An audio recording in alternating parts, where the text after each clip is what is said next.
ميسيو حسام يقدم أسعار الدواجن اليوم الخميس 23 إبريل 2026 في مصر.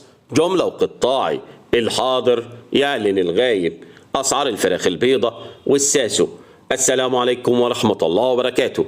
أهلا وسهلا بكم أصدقاء المتابعين للقناة. لو لسه بتشوف القناة لأول مرة فضلا وليس أمرا اعمل لايك للفيديو واعمل اشتراك للقناة عشان يوصلك كل جديد، ولا تنسوا الصلاة على سيدنا محمد صلى الله عليه وسلم واشتراككم في القناة شرف لنا. واستكمالا لعرض وتحديث أسعار الدواجن. أما بالنسبة لأسعار جملة وقطاعي وفي المحلات فهي كالتالي: سعر البط البلدي في المزرعة سجل 130 جنيه وفي المحلات 140 جنيه للكيلو.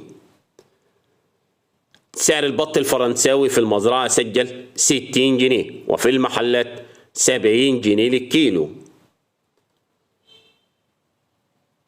سعر البط المولار في المزرعة سجل 70 جنيه وفي المحلات 80 جنيه للكيلو.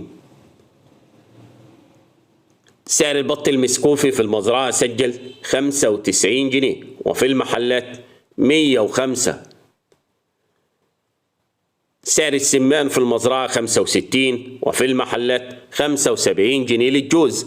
سعر الديك الرومي الأبيض في المزرعة سجل 125 جنيه وفي المحلات 135 جنيه.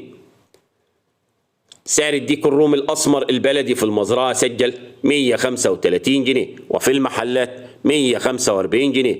أسعار الفراخ البيضة في المزرعة سجلت 81 وسعر التنفيذ 80 وفي المحلات 90 جنيه للكيلو. أسعار الفراخ الساسو سجلت اليوم أعلى سعر 98 وأقل سعر 97 وفي المحلات 107. سعر الأرنب اليوم في المزرعة سجل 105 وفي المحلات 115 جنيه. سعر الفراخ البلدي الحر في المزرعة 120 وفي المحلات 130 جنيه. والسلام عليكم ورحمة الله.